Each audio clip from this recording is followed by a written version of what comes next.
그때 내가 본즉 유다에서 어떤 사람이 안식일에 술틀을 밟고 곡식단을 나귀에 실어 운반하며 포도주와 포도와 무화과와 여러 가지 짐을 지고 안식일에 예루살렘에 들어와서 음식물을 팔기로 그날에 내가 경계하였고, 또 두로 사람이 예루살렘에 살며 물고기와 각양 물건을 가져다가 안식일에 예루살렘에서도 유다 자손에게 팔기로 내가 유다의 모든 귀인들을 꾸짖어 그들에게 이르기를, 너희가 어찌 이 악을 행하여 안식일을 범하느냐?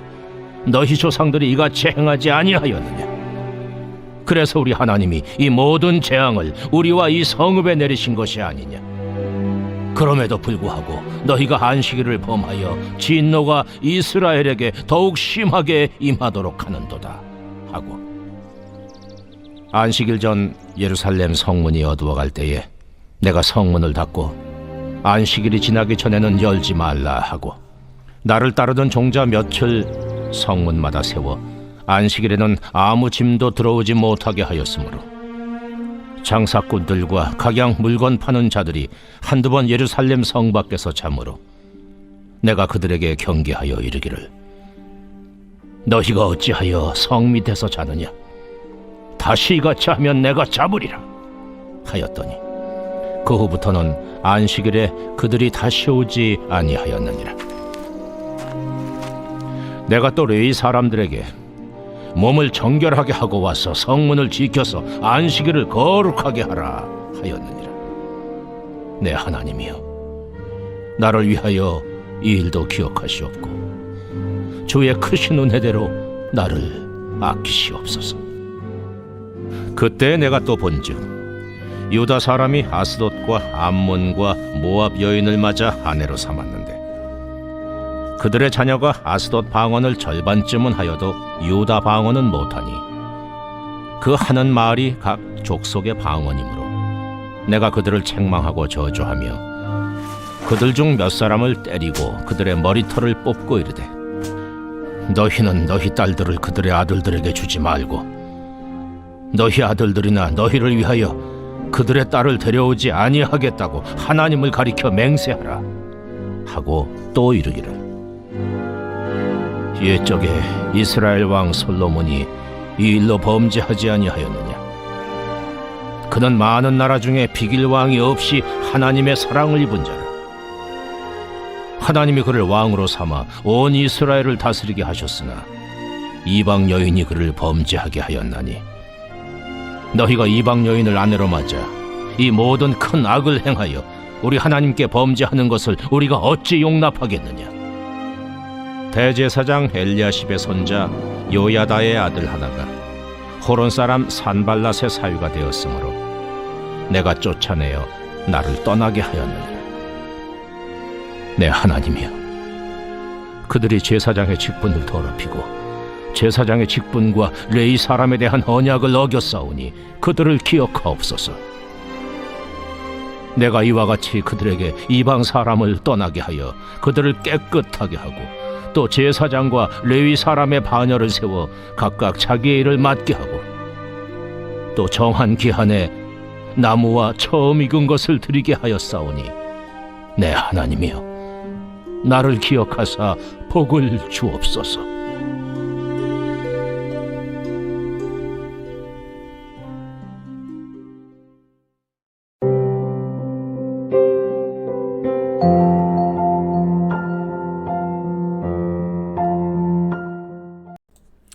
여러분 반갑습니다. 오늘 큐트레어는 기막힌 하루입니다. 본 말씀 느헤미야 13장 15절부터 31절의 말씀입니다. 자, 오늘 이 느헤미야서는 이스라엘 공동체의 미래를 위해서 절대로 하지 말아야 될 것이 있음을 가르쳐주고 있습니다. 자, 그것이 무엇입니까? 먼저 첫 번째로 안식일을 절대로 범하지 말아야 합니다. 자, 오늘 본문 15절부터 17절의 말씀입니다. 그때 내가 본즉 유다에서 어떤 사람이 안식일에 술틀을 밟고 곡식단을 나귀에 실어 운반하며 포도주와 포도와 무화과와 여러 가지 짐을 지고 안식일에 예루살렘에 들어와서 음식물을 팔기로 그날에 내가 경계하였고, 또 두롯 사람이 예루살렘에 살며 물고기와 각양 물건을 가져다가 안식일에 예루살렘에서도 유다 자손에게 팔기로 내가 유다의 모든 귀인들을 꾸짖어 그들에게 이르기를 너희가 어찌 이 악을 행하여 안식일을 범하느냐 그랬습니다.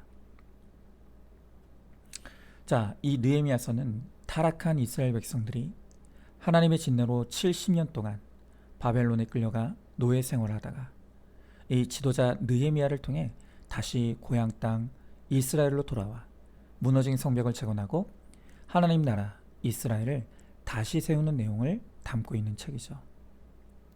자, 그런데 기가 막힌 것은 그렇게 이스라엘 백성들이 성벽과 나라가 재건되어져 가니까 이들이 다시 옛 습관으로 돌아가 안식일에 술틀을 밟고 장사를 하기 시작하는 것입니다. 그러니까 고난 가운데 하나님을 붙들었던 이들이 평안해지니까 다시 신앙이 희미해지는 것입니다. 여러분, 우리가 여기서 눈여겨봐야 할 지점이 있습니다. 그것은 안식일을 범하는 이 문제의 끝에 결국 또 돈이 있다는 사실입니다. 여러분, 모든 문제의 끝에 돈이 있다고 했습니다. 그런데 안식일을 범하는 이유도 돈 때문이라는 것입니다. 여러분, 우리는 돈이 많은 것이 복이라고 합니다. 하지만 예수님을 믿는데 가장 큰 걸림돌이 되는 것이 또한 돈입니다. 여러분, 이 돈 문제를 단순하게 보면 안 됩니다. 이 돈은 물질의 차원을 넘어서서 영적인 힘이 있습니다. 돈이야말로 하나님을 대적하는 가장 강력한 우상인 것입니다. 여러분, 그래서 예수님도 하나님과 재물을 겸하여 섬길 수 없다라고 하시면서 콕 찍어 돈을 우상 삼는 것을 우리에게 강력하게 경고하고 계시는 것입니다. 여러분, 결국 우리가 안식일을 지키는 것은 나의 진정한 믿음의 대상이 하나님인가 돈인가, 우리의 신앙의 진짜 정체를 드러내는 심각한 문제인 것입니다. 여러분, 성경의 10계명의 제1계명이 너는 나 외에는 다른 신을 내게 두지 말라는 것입니다. 자, 그런데 돈 때문에 안식일을 범하는 것은 결국 돈 문제를 넘어서 하나님 외에 다른 신을 섬기면 이 1계명을 어기는 심각한 죄인 것이죠. 여러분, 어떤 분은 나는 비록 주일에 일하지만 하나님은 믿는다 라고 하시는 분들이 있습니다. 다시 말하면 나는 하나님도 사랑하고 돈도 사랑한다는 말이죠. 여러분, 그러나 과연 그 마음을 하나님이 받아 주실까요? 여러분이 스스로의 입장에서 한번 생각해 보십시오. 자, 나를 사랑해서 나와 사귀고 나와 결혼한 배우자가 있죠. 그런데 어느 날 그 배우자가 나에게 이렇게 말합니다. 나는 당신을 정말 사랑해. 그런데 내가 다른 여자에게도 사랑에 빠졌어. 나는 둘 다 사랑하고 싶어. 여러분, 만약에 여러분의 배우자가 그렇게 말한다면 여러분은 그것을 사랑이라고 이해해주고 받아들일 수 있겠습니까? 여러분, 우리는 그것을 사랑이라고 말하지 않고 죄라고 말합니다. 세상법이 뭐라고 하건 그건 약속을 파괴하고 상대방을 배반하는 죄인 것입니다. 여러분, 분명히 우리는 결혼할 때 평생 죽기까지 당신만 사랑하고 아끼겠다고 맹세함으로 결혼했습니다. 그런데 나 외에 다른 대상을 사랑하는 순간 그로 인해 약속이 파괴되는 것이고 관계는 파탄이 나는 것이죠. 그런데 여러분, 우리는 나 외에 다른 사람을 내 배우자가 사랑하는 것을 견디지 못하면서 우리는 그렇게 하나님에 대해서 그렇게 말하고 있는 것입니다. 나는 하나님도 사랑하고 돈도 사랑한다는 것입니다. 여러분, 그것은 오히려 하나님의 마음을 아프게 하고 슬프게 하는 것입니다. 다시 말씀드리지만 그것은 믿음이 아니라 죄라는 것입니다. 여러분, 결국 안식일 문제는 우리의 구원과 직결된 문제입니다. 우리가 안식일을 범한다는 것은 결국 돈과 하나님 사이에서 나는 돈을 나의 하나님으로 선택한다는 말입니다. 그렇기 때문에 그 믿음은 구원받을 수 없는 믿음인 것입니다. 여러분, 그렇기 때문에 그 사람이 택자라면 하나님은 신자가 안식일을 범하고 돈을 쫓는 것을 절대로 그냥 내버려 두실 수가 없습니다. 징계를 통해서라도 재앙을 통해서라도 다시 예배의 자리로, 구원의 자리로 돌이키게 하시는 것입니다. 여러분, 바로 이전에 안식일을 범했던 그 이스라엘의 조상들이 바로 이 일로 70년간 포로로 사로잡히는 하나님의 징계를 받았다고 말합니다. 오늘 18절의 말씀에 보니까 너희 조상들이 이같이 행하지 아니하였느냐, 그래서 우리 하나님이 이 모든 재앙을 우리와 이 성읍에 내리신 것이 아니냐, 그럼에도 불구하고 너희가 안식일을 범하여 진노가 이스라엘에게 더욱 심하게 임하도록 하는도다 하고 그랬습니다. 자, 혹시 여러분 안식일을 범하고 계시지 않습니까? 그렇게 돈을 우상 삼는데도 나는 별일 없이 잘 살고 있습니까? 여러분, 그것은 감사할 일이 아니라 심각한 문제입니다. 내가 정말 탁자라면 결코 하나님이 안식일을 범하며 살고 있는 나를 그냥 이렇게 내버려 둘 리가 없기 때문입니다. 하나님은 택자가 돈을 쫓아 안식일을 범하여 구원에서 멀어지는 것을 절대로 그냥 두고 보지 않으십니다. 반드시 재앙과 진노로 징계하셔서라도 회개하게 하시고 돌이켜 구원의 자리로 돌아오게 하시는 것입니다. 여러분, 그만큼 안식일을 범하는 것은 심각한 문제입니다. 여러분, 지금 이 이스라엘 공동체에서 이 안식일을 범하는 문제를 심각하게 여기는 사람은 느헤미야 한 사람밖에 없습니다. 그래서 그는 어떤 비난과 위협을 당하는 한이 있더라도 이스라엘이 다시 하나님의 저주를 받는 것을 피하게 하기 위해서 오늘 예루살렘 성 안의 모든 장사꾼을 몰아내었다고 합니다. 그리고 안식일 동안 성문을 철저하게 걸어 잠그는 적용을 하였습니다. 여러분, 저도 여러분에게 말씀에 의지하여 말씀드립니다. 안식일을 범하는 것을 결코 가볍게 여기지 마십시오. 이것은 하나님 앞에 심각한 죄입니다. 그러니 죄를 범하게 하는 그 모든 일을 내려놓으시기 바랍니다. 그리고 안식일을 철저하게 지키는 예배 중심의 적용을 하시기 바랍니다. 그리고 나의 일터와 먹고 사는 문제는 하나님께 맡기십시오. 그러면 주님께서 믿음으로 살고자 하는 나를 반드시 책임져 주실 줄로 믿습니다.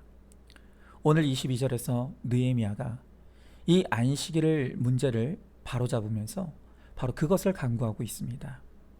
자, 오늘 22절의 말씀에 보니까 내가 또 레위 사람들에게 몸을 정결하게 하고 와서 성문을 지켜서 안식일을 거룩하게 하라 하였느니라. 내 하나님이여, 나를 위하여 이 일도 기억하시옵고 주의 크신 은혜대로 나를 아끼시옵소서 그랬습니다. 여러분, 우리가 안식일을 지키는 것은 마땅히 해야 될 일입니다. 그러나 주님이 믿음으로 주님을 따르는 우리의 현실의 삶도 반드시 책임져 주십니다. 안식일을 목숨처럼 여기십시오. 그러면 주의 크신 은혜를 힘입게 될 것입니다. 자, 한번 질문해 봅니다. 안식일을 범하는 문제의 끝에 돈이 있다는 것을 인정하십니까? 안식일을 지키는 것은 돈과 하나님 사이에서 하나님을 선택하는 나의 신앙의 고백임을 깨닫습니까? 내가 주님을 믿는 믿음으로 안식일을 지키면 주님이 내 삶을 은혜로 책임져 주시는 것을 믿고 있습니까? 자, 두 번째로 불신결혼은 절대로 하지 말아야 합니다. 자, 오늘 23절의 말씀에 보니까 그때 내가 또 본즉 유다 사람이 아스돗과 암몬과 모압 여인을 맞아 아내로 삼았는데 그랬습니다. 여러분, 지금 23절을 보면 그때에 라는 말로 시작합니다. 여기서 그때란 안식일이 무너진 바로 그 시기를 말합니다. 자, 지금 이스라엘 공동체가 안식일이 약해져서 신앙의 위기가 오자 곧바로 이어진 죄악이 바로 불신결혼입니다. 모두가 아무렇지도 않게 불신결혼을 시킵니다. 그런데 이 문제의 심각성을 아는 사람은 또한 느헤미야 한 사람뿐입니다. 자, 앞서 느헤미야는 안식일을 지키지 않는 것이 악하다고 했습니다. 그런데 오늘 본문의 27절을 보니까 불신결혼은 안식일보다 더 큰 악이라고 합니다. 왜냐하면 안식일을 지키지 않는 결론이 바로 불신결혼으로 나타나기 때문입니다. 자, 그런데 이 불신결혼의 정말 심각한 문제는 불신결혼으로 인한 문제가 이 당사자에게로 그치는 것이 아니라 그 자녀들에게까지 문제가 이어진다는 것입니다. 자, 오늘 24절의 말씀에 보니까 그들의 자녀가 아스돗 방언을 절반쯤은 하여도 유다 방언은 못하니 그 하는 말이 각족 속의 방언이므로 그랬습니다. 자, 지금 이 말씀을 보니까 이스라엘의 남자들이 이방 여인인 아스돗 여자와 결혼했더니 그들 사이에서 자녀가 나왔는데 이 자녀들이 이방의 언어는 배우는데 유다 말은 전혀 하지 못하게 되었다는 것입니다. 여러분, 유다 말을 못하는 게 왜 그렇게 심각한 일입니까? 그것은 유다의 말이 하나님의 말씀을 듣는 통로인데 그 말을 듣지도 하지도 못하니까 예배를 드릴 수도 성경을 읽을 수도 없는 것입니다. 여러분, 우리도 마찬가지입니다. 우리가 불신결혼을 해서 가정을 이루면 한 가정에서 엄마는 믿음이 중요하다고, 구원받아야 한다고 자녀들에게 하늘의 방언을 가르치는데 아빠는 자녀를 붙들고 돈이 최고다, 돈이 있어야 믿음도 있는 거야 라고 하면서 세상의 언어를 가르칩니다. 여러분, 그런데 문제는 무엇이냐면 이렇게 하늘의 방언과 땅의 언어가 동시에 들릴 때 우리의 자녀들도 이 죄성의 뿌리를 두고 있기 때문에 하늘의 언어를 배우기보다는 이 땅의 언어를 빨리 배우게 되는 것입니다. 그래서 가정이 믿음의 한 언어를 쓰는 것이 너무너무 중요한 것입니다. 그런데 그 중요성을 알지 못하고 불신결혼을 하게 될 때 그 결과로 자녀들의 믿음이 끊어지게 되는 것입니다. 여러분, 몇 대째 믿음을 지켜왔다 해도 불신결혼으로 안 믿는 배우자가 들어오면 온 가정의 믿음이 단번에 사라질 수가 있는 것입니다. 여러분, 그래서 오늘 느헤미야는요, 이 불신결혼의 문제는 안식일 문제보다 더 혹독하게 치리합니다. 오늘 25절 보십시오. 내가 그들을 책망하고 저주하며 그들 중 몇 사람을 때리고 그들의 머리털을 뽑고 이르되 너희는 너희의 딸을 그들의 아들들에게 주지 말고 너희 아들들이나 너희를 위하여 그들의 딸을 데려오지 아니하겠다고 하나님을 가리켜 맹세하라 하고 그랬습니다. 여러분, 오늘 느헤미야가 불신결혼한 당사자들을 불러다가 그들을 책망하고 저주하고 그것으로도 모자라 때리고 머리털을 뽑았다고 합니다. 여러분, 너무한다고 생각하십니까? 아니요. 여러분, 이 느헤미야가 왕궁의 출신의 사람입니다. 누구보다 배운 사람이고 교양 있는 사람입니다. 그런데 지금 이 문제는 교양을 따질 문제가 아닙니다. 이스라엘의 존망에 걸린 심각한 문제인 것입니다. 그는 이 불신결혼으로 인해서 말할 수 없는 영혼의 고통이 따른다는 것을 알았고 그 고통을 통해 주님을 만난다면 좋겠지만 그렇지 않다면 영원한 멸망이 기다리고 있다는 것을 알았습니다. 여러분, 지금 당장 문제가 없는 게 문제 없는 게 아닙니다. 우리가 지금 불신결혼을 심각하게 여기지 않으면 향후 교회의 미래는 없습니다. 불신결혼으로 태어난 자녀들이 유다말을 못 쓰고 성경을 못 읽게 되었던 것처럼 결국 교회도 무너지게 됩니다. 그래서 한 사람 한 사람의 믿음의 신결혼이 너무 중요합니다. 불신결혼은 안 되는 것입니다. 자, 한번 질문해 봅니다. 결혼에 있어서 자녀들에게 어떤 가치관을 심어주고 있습니까? 불신결혼이 구원의 계보를 막는 위기임을 알고 이를 가르쳐 주시겠습니까? 자녀의 신결혼을 위해 안식일 신앙을 지키며 믿음의 결혼으로 인한 축복의 본을 보이도록 하나님께 간구하십시오. 자, 세 번째로 말씀대로 살아야 하나님의 복이 임합니다. 자, 오늘 30절부터 31절의 말씀에 보니까 내가 이와 같이 그들에게 이방 사람을 떠나게 하여 그들을 깨끗하게 하고 또 제사장과 레위 사람의 반열을 세워 각각 자기 일을 맡게 하고 또 정한 기한에 나무와 처음 익은 것을 드리게 하였사오니 내 하나님이여 나를 기억하사 복을 주옵소서 그랬습니다.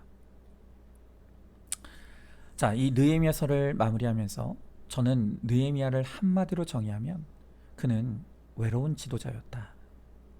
이렇게 말하고 싶습니다. 여러분 성경을 보십시오. 남들은 문제의식을 느끼지 못합니다. 남들은 괜찮다고 합니다. 그런데 느헤미야 혼자서 이것을 안 된다고 하니 사람들이 얼마나 비난을 하고 욕을 했겠습니까?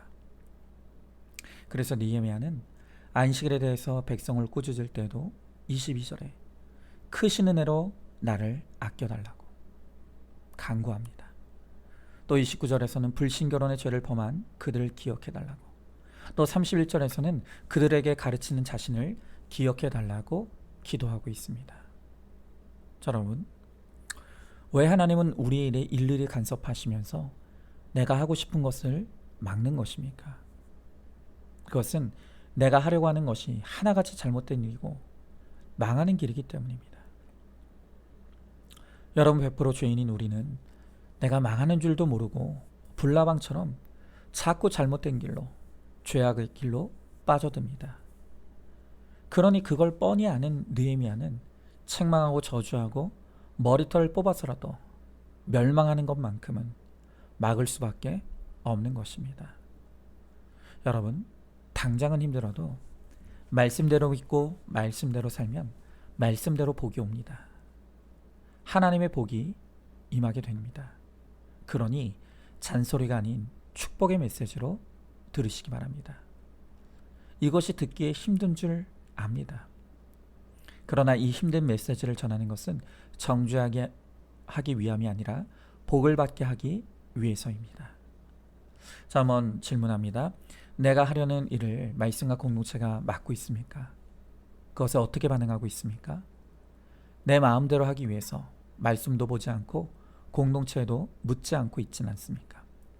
말씀대로 믿고 살면 반드시 말씀대로 복이 임한다는 것을 믿으시기 바랍니다. 자, 오늘도 8월 2일 보석 상자입니다. 공고함이 없으면 겸손해지기가 어렵습니다. 말씀은 심령이 가난한 이들에게 더 풍성해집니다. 아멘. 우리 함께 기도하겠습니다. 주님, 오늘 느헤미야가 백성의 구원을 위해서 안식일을 철저하게 지키라고, 불신결혼은 절대로 안 된다고, 그리고 하나님의 말씀대로 살아야 한다고 외치고 있습니다.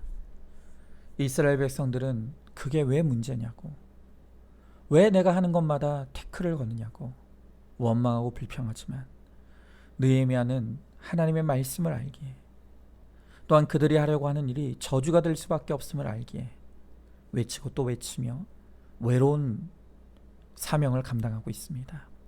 주님, 오늘 우리에게 주어진 이 말씀이 정말 힘들 때가 있습니다. 외치는 것도 살아내는 것도 쉽지 않습니다. 그러나 말씀대로 믿고 말씀대로 사는 것이 말씀대로 복을 얻는 길이기에 오늘도 주님은 이 생명의 길로 나오라고 말씀하십니다. 우리도 느헤미야처럼 외로울지라도 이 말씀 붙들고 살아낼 수 있게 하시고, 이 말씀을 외칠 수 있게 하시고, 그래서 정말 말씀대로 복이 임하는 우리 인생, 또 우리 가정, 우리 교회가 될 수 있도록 우리 주님께서 함께하여 주시옵소서. 믿사오며 사랑이 많으신 우리 예수님 이름 받들어 기도드리옵나이다. 아멘. 오늘도 큐티로 기막힌 하루를 살아내는 하늘가족 공동체 우리 모든 성도님 되시기를 주님의 이름으로 축복합니다.